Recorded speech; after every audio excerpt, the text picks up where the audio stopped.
When I moved out west, I knew of Mormons LDS. They like to be called Latter-day Saints over Mormons, but people do it, doesn't matter. They experience very, very, very similar to Jehovah's Witnesses in so many regards. Yeah, I And found that too. After I started looking into Mormons, I was like, this is crazy how similar the behavior is of what they teach them and how yeah, they're supposed to act and behave. yep, Hmm. yep. I had met a couple of people, and one lady, her name was Shelley. She was Mormon by, family history, but she was more like a Buddhist or Zen person. She would talk about all these different things that just felt so good to hear about because they didn't sound religious. She and I became really good friends, and throughout the years, we were there for each other from time to time. Around 2021, she and I kind of had reconnect a little bit more. She had got involved with a little subcult of the Mormon church. Now, she was never really a Mormon churchgoer or anything like that. But around 2012, she got hold of this book called Visions of Glory.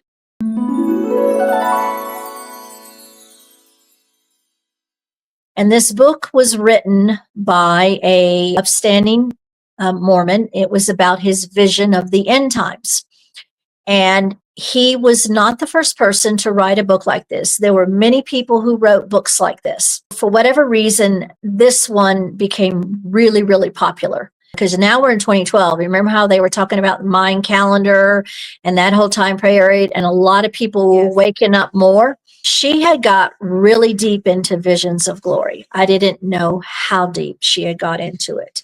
And I didn't know how dangerous of a subcult it is. Did she know you used to be a Jehovah's Witness? Oh, yeah. She was there. I met her before Bob committed suicide. She helped me after he died move whenever I needed to move. I knew her 30, something years. Okay. And so, because I met her when we first moved there, this growing subcult has in our modern day, and this is something I'd like to maybe just touch on, and then maybe we can do some other discussions on this. And if there are other people that hear this and they want to talk about it, in the public, there has been a growing knowledge of various people whom have been in the Mormon church that are in Visions of Glory type emotional commitment, that just like spiritual warfare in the religion, it's the same thing with them and their religion.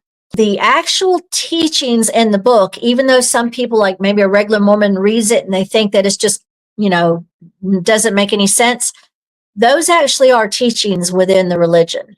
That was even brought out in some of the court trials, because some of the people that this has affected is people like Chad and Lori Daybell. People probably know their name. Many people died in that. They did it in all of their actions, all of their reasons and justifications have to do with right in line with the book. They talked about it in court. Even Lori would give her understanding of that she didn't kill her children. She saved her children because of the end times coming in the book. Well, it sounds like someone who would be a Jehovah's Witness who would think the paradise is coming anyways. The world is crazy. So I'm saving my children by ending this so they can get there quicker. That's kind of what it reminds me of, the idea. They have a bunch of different terms for it in the book. I'd love to, if there was other people who were ex-Mormon, because they know more of the history. I know a lot about it, but not enough to just say accurately, this is the particular prophet they were mirroring. They're doing this extremist behavior, thinking they're doing something. There's justified killings within the Mormon history. There was a justified killing reason that had to do with one of their prophets, that you could be like this prophet because of the situation that the prophet was taking care of. Well, to The me, it's guy, no different than an Islam person that's extreme putting on a suicide bomb and say, I'm doing this for my God. You know what I'm saying? And blowing up a place. It feels like a lot of these religions, cults, all have these kind of extremist type subcults or people within them take it too far, you know?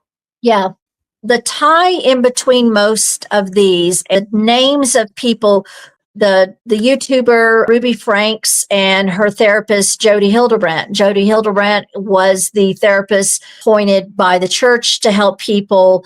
All of these people are what's called temple worthy, active, in good standing Mormons. Okay.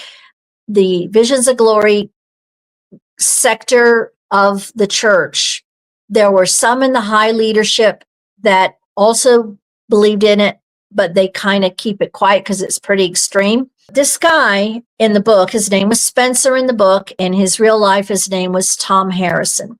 So Thom Harrison would have these visions in real time, and he would groom people like Chad and Lori Daybell. He groomed Chad. He would say, I had a vision about you, and this is what your purpose is going to be. Well, he did the same thing for a guy named Tim Ballard. Oh my God! Now, Tim Ballard is the guy who started that organization called OUR. Yeah. Yep. Operation Underground Railroad. And they also did that movie.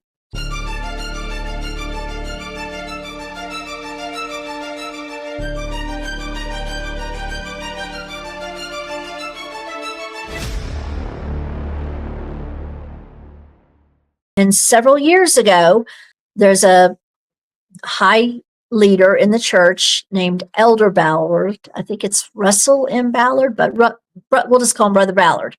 Okay.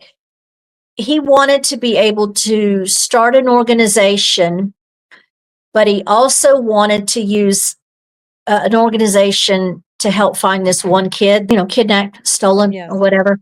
Kidnapped. Yeah. And I forget what country he was in.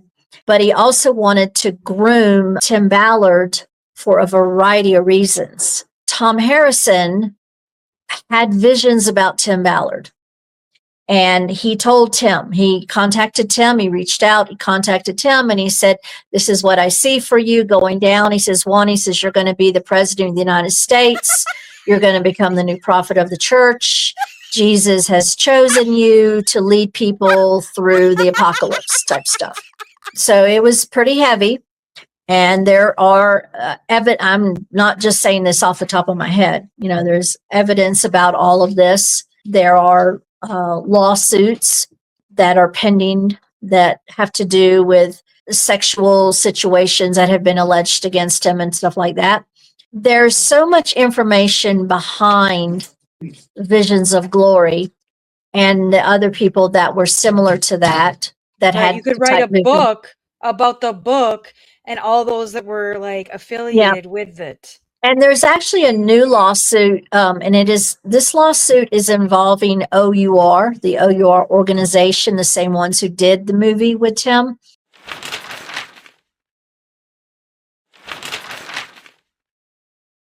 And there's just so much lies and controversy about that. It's like a podcast or 2 or 3 or 4 onto itself. It sounds like we'll have to do that next. We'll have to do another podcast on Tim Ballard and everything. Visions of Glory. Yeah. Okay. So if you're a religious organization or you're somehow or another had, what is it called? A 501 tax exempt status or whatever. Yeah. They are not the only organization that has set themselves up to be helping supposedly find children. Save the children and women. Yes. Right. It's an avenue that an organization is a noble cause, but they can also set themselves up in ways that they are able to take advantage of the situation and take advantage of people's hearts in order to backfeed money that doesn't necessarily go towards saving children. It's a scandal. They use this idea to pretty much take money from people in the name of saving children and women. Yeah. Mhm. And so in this newest lawsuit, members of OUR some were paid workers and some were volunteers. They eventually figured out what Tim was actually up to, which was not good things, which was criminal stuff, Yes. abusive stuff, grooming women and all sorts of Right. things. Some of the people also knew that the organization itself was not really on the up and up with regards to money and stuff. And they were putting it together, some of the own people. And that's why all of a sudden OUR like disappeared and then they rebranded themselves as another organization, is because they thought, well, if we can just like let all the heat be that, this is about Tim and we're separating ourselves, then, and because the sexual abuse allegations against him, they could just continue on. But those members who were working for OUR eventually decided to file a lawsuit to have it looked into, because they knew that the organization was not. On the up and up. Yeah.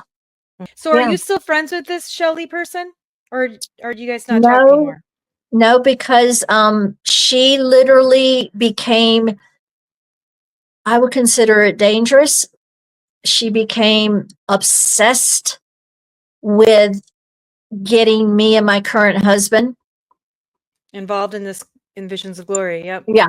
And here's how she did it. She said she didn't try and say to join Visions of Glory.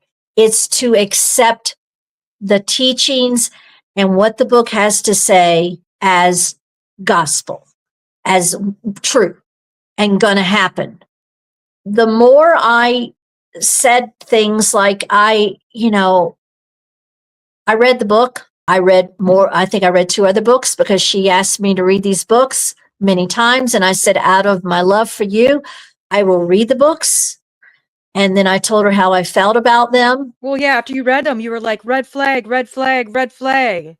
Yeah. And there are lots of Mormon podcasters that have covered this subject extensively.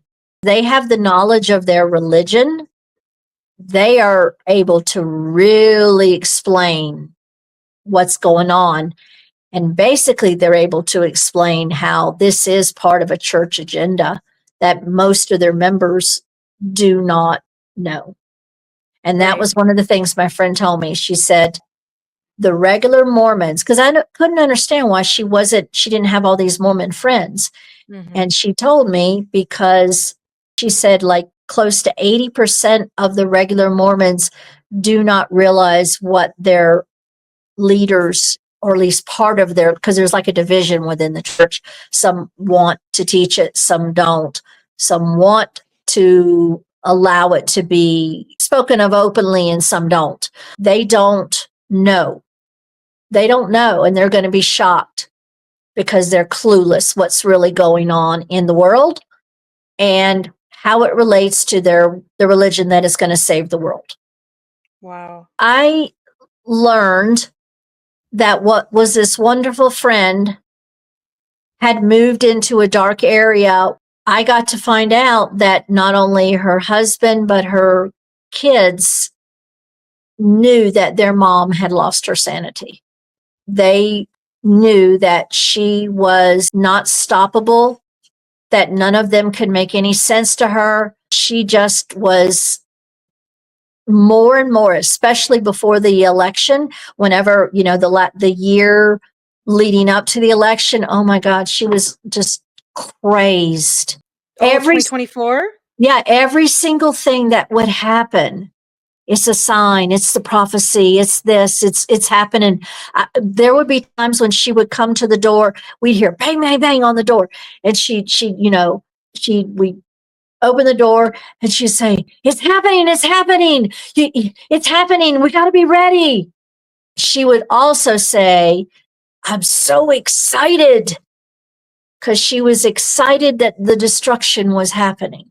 That sounds like JW's too. Excited for the end to come so they can play with lions and tigers Yeah. and bears. And Jeff wasn't having it. And she would say things like, he's Your husband. gonna Yeah. he's gonna lose it. He's gonna lose it when it happens. We're here for you, but you got to let this go. You got to stop shoving this down our throats. And then she started writing me these letters, these vile, like, I'd have lunch with her and then she'd send me an email. Just this religious damnation, like, how I'm worshiping the devil and I'm doing this and I'm doing that. And I mean, it was just like, really, It was cuckoo for Cocoa my Puffs. mind can't even describe it because the emails were horrific. Also went to the next level of saying how because I wouldn't turn away from that, I was that. Because I wouldn't Wow. agree with her, I was that.